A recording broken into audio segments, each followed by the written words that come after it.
ታላቁ ጦር ዘመተ። ፑቲን በሚስጥር ያቆዩትን ፈጸሙ።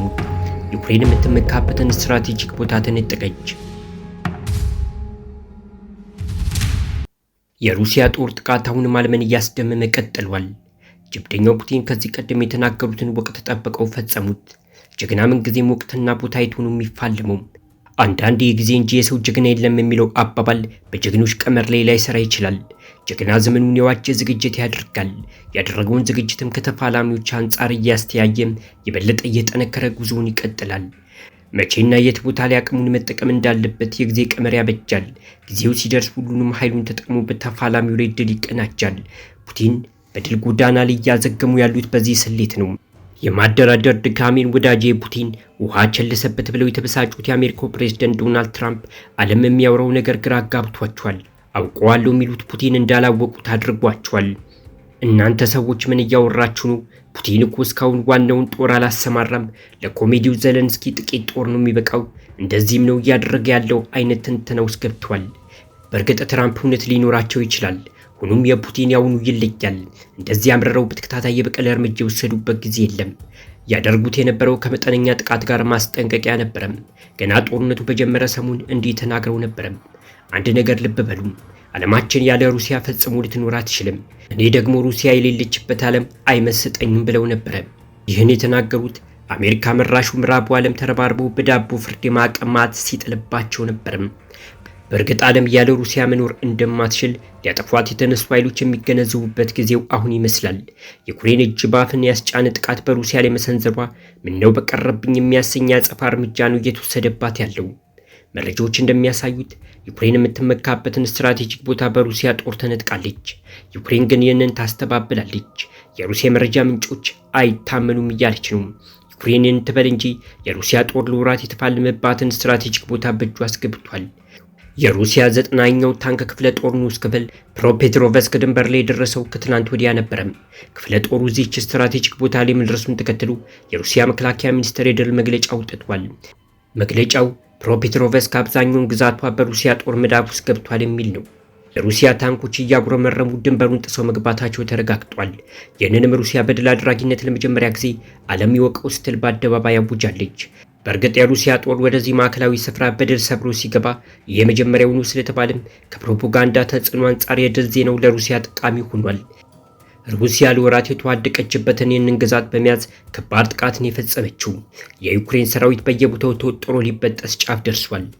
የዩክሬን ጦር ስትራቴጂክ ቦታውን በሩሲያ ጦር ላለማስወሰድ ብርቱ ትግል ቢያደርግም አልተሳካለትም። ጥያቄው ሩሲያ ማዕከላዊ ግዛት ምን ያክል እያስገባች እንደሆነና ዓላማዋ እስከምን ድረስ ነው የሚል ነው። የዚህን ጥያቄ ምላሽ የምታውቀው ሩሲያ ብቻ ናት። ሩሲያ ላለመንቆቅልሽ የሆነውን ጥቃት አሁንም አጠናክራ ቀጥላለች። የዩክሬን ኃይል በማስተባበል ቢጠመድም ውድቀቱ አደባባይ ታይቷል። የሩሲያ ጦር እንደ ፕሮፔትሮቭስክ ያሉ የዩክሬን ስትራቴጂክ ቦታዎችን እየተቆጣጠረ ነው። ጦሩ የያዘውን ላለመልቀቅ ብቻ ሳይሆን ሌላም ለመያዝ እየተመመ ነው። የሩሲያ ጦር የተቆጣጠረው ለዩክሬን እጅግ ስትራቴጂክ የሆነችውን ቁልፍ ቦታ ነው። የሩሲያ ጦር የዩክሬን ስትራቴጂክ ከተማን ለመያዝ ወራትን የጠየቀ አስጨራሽ ፍልሚያን አድርጓል። ሩሲያውንም ድሮኖችን በተለያዩ የዩክሬን ከተሞች ላይ እያዘነበች ነው። ሩሲያ በ24 ሰዓታት ውስጥ 206 ድሮኖችና 9 ሚሳይሎችን በመላክ በሰሜናዊ ምስራቅ፣ በሰሜንና በሁለቱ ሀገራት አቅራቢያ በሚገኙ የዩክሬን ከተሞች ላይ ጥቃት መሰንዘሯ ይታወሳል። ጥቃቱ ዩክሬን ለፈጸመችው ያጸፋ ምላሽ ነው። 206 ድሮኖችና ሚሳይሎች በተሳተፉበት ጥቃት በዩክሬን ሁለተኛ ትልቋ ከተማ ካርኪቭ ተፈጽሟል። የካርኪቭ ከተማ ከንቲባ ኢጎር ታርኮቭ ስለ ጥቃቱ ሲናገሩ የጦርነት ከተጀመረ አንስቶ ጠንካራ የሚባል ጥቃት ደርሶብናል በማለት ነው። ጦርነቱ እንደ አዲስ የፈነዳው የድርድር ሂደቱ ተስተጓጉሎ ነው። ፑቲን ከዚህ ቀደም በተደጋጋሚ ለሰላማዊ ንግግር በሬ ክፍት ነው ቢሉም ፍልሚያው ተፋፍሟል። በዚህም ፑቲን ለብዙዎች አወዛጋቢ ሆኗል። በአንድ በኩል ደፋር መሪ፣ ጀግና ደግሞም ፈሪ ይሏቸዋል። በሌላ በኩል ውዳሴን እንጂ ነቀፋን የማይወዱ ተቺዎቻቸው ለቃቅመው ያሰሩት አምባገነን የሚል ወቀሳ ይቀርብባቸዋል። ለእንዲህ አይነቱ ጉራማይሌ አስተያየት የፑቲን ምላሽ እኔ የምትሉኝን ሰው አይደለውም የሚል ነው። ፑቲን ለየት ያለ መሪ፣ ለየት ያለ አስገራሚ ፈገግታ አላቸው። ሲቆሙም ሆነ ሲራመዱ አስገራሚ ናቸው። ሲቆሙ ወደ ቀኝ ዘንበል ይላሉ፣ ሲራመዱ ደግሞ ግራ እጃቸውን ያወዛውዛሉ። ሲበዛ ንቁና ቀልጣፋ ናቸው። ሽቅርቅርም ናቸው። የሚታወቅ ፕሮቶኮል አላቸው። በቀይ ከረባት ጥቁር ሙሉ ልብስ ይለብሳሉ። በባለ ሲመታቸው ወቅት እንዲህ አይነቱን አለባበስ ያዘወትራሉ። በአንድ ወቅት ባለ ሲመታቸውን ሲያከብሩ ቀጭን ነበሩ። አሁን ፊታቸው ሞላ ፈርጠም ብሏል። በዓለም ላይ ተጽዕኖ በማድረግም ፈርጠም ያሉ ሆነዋል። እናም ቭላዲሚር ፑቲን የወቅቱም የዘመኑም አነጋጋሪ ሰው ሆነዋል። ፑቲን በሩሲያ ውስጥ የሚታዩት እንደ መሪ ሳይሆን እንደ ተቋም ነው። ሩሲያውያን ሁሉ ነገራቸውን ለፑቲን አስረክበው ቁጭ ብለዋል። የሚወስኑት የሚያስወስኑት ፑቲን ብቻ ናቸው የሚል ትችት ቢኖርም ህዝባቸውን በሚያውቀው ጠላት ሰርጎ እንዳይገባ አጋጣሚ ፈጥሮላቸዋል። ምዕራባውያን ፑቲንን ለመጣል በሩሲያ ህዝብ የተጠላ ማድረግ ከዚያም ህዝባዊ አመጽ አስነስቶ ከስልጣን ማውረድ ነበረም። ተከታታይ ማዕቀብ የሚያሳየው ይህንን ነበረም። ፑቲን ግን ሳይቀድሟቸው እየቀደሙ እዚህ ደርሰዋል። የዘመኑን ፖለቲካ እንደ ቼዝ ይጫወቱታል። ዘመናዊ የፖለቲካ ዓለም ጨዋታ ገብቷቸዋል። ከጠላትም ከወዳጅም አይርቁም። ግትር አቋም ቢኖራቸውም ያንን አቋማቸውን በአደባባይ አያሳዩም። ሩሲያውያን ሃይማኖታቸውን፣ ታሪካቸው፣ ባህላቸው፣ ድንበራቸው ተጠብቆ እንዲኖር ወጥረው ይሰራሉ። ከዩክሬን ጋር ከ3 ዓመታት በላይ እየተፋለሙ ያሉትን በዚህ ምክንያት ነው። የዛሬ 100 ዓመታት ገደማ ዩክሬን የሚል ስያሜ ከማግኘቷ በፊት ኬቭን ጨምሮ ምስራቃዊ ግዛቶቿ ውስጥ ከሚኖሩ ሩሲያውያን ጋር በቋንቋ፣ በባህል፣ በሃይማኖት የነበራቸው ለዘመናት የዘለቀ ዘርፈ ብዙ ማህበረሰባዊ ትስስሮች ጦርነቷ ደበዘዘው።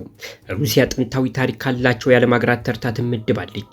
ፑቲን ያንን ጥንታዊነት ለመጠበቅ የሚያደርጉት ተጋድሎ ነው በሩሲያውያን ዘንድ ተወዳጅ ያደረጋቸው። ብዙ ጊዜ ሰዎች ባህላቸውን፣ ታሪካቸውን፣ ሀገራቸውንና ሃይማኖታቸውን የሚያከብርላቸው መሪ ይወዳሉ። ፑቲን ደግሞ ሀገር ወዳድ ብቻ ሳይሆን ሃይማኖተኛ መሪ መሆናቸው የተለየ ክብር አሰጥቷቸዋል። የሩሲያ ወታደሮች ጭምር ሃይማኖተኛ ስለሆኑ ከወታደራዊ ዲሲፕሊን በተጨማሪ በሃይማኖት ታንጸዋል።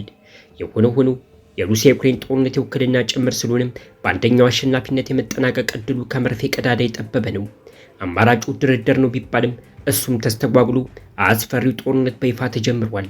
የሩሲያ ጦር ግስጋሴ ከወትሮ የተለየና አስደማሚ ሆኖን የቀጠለው ድሮኖችን፣ ሚሳኤሎችንና ሌሎች አሉኝ የምትላቸው መሳሪያዎችን በዩክሬን ላይ እንደ በረዶ እያወረደች ነው።